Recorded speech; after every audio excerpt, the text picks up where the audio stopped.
दिन भर के हम आइल बानी काम हो गईल शाम कुछ कर इंतजाम हो।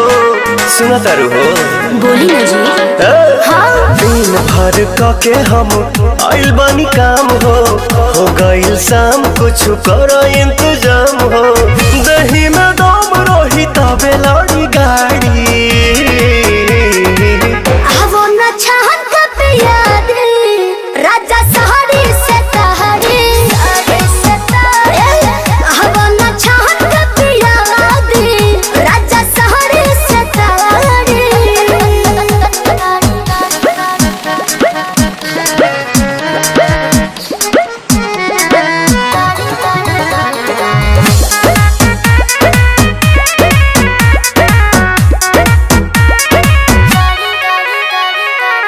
देर न लगाव तानी हाली कहरा बिल्कुल करे।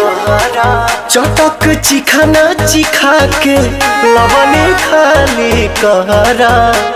ए राजा जी वही ठमड़िया छटहिया बिछा दी हो तपसे लबा तबे लबा हो डोलाबी।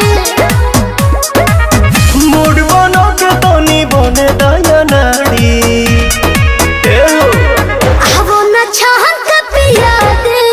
राजा सहरे सतहरे न छहन के पिया दे राजा सहरे सतहरे।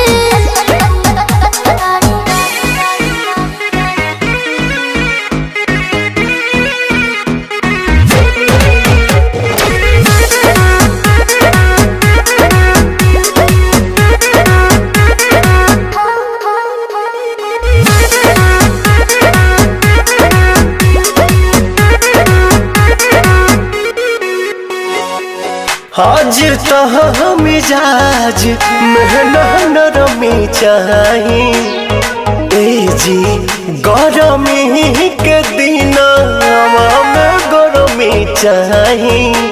ए राजा जी इतना न फायदा करेला दहे दूध हो चार छक मार के दिमाग बड़ा सूद हो। सुना पवन विजय के दुख बुझा प्यारी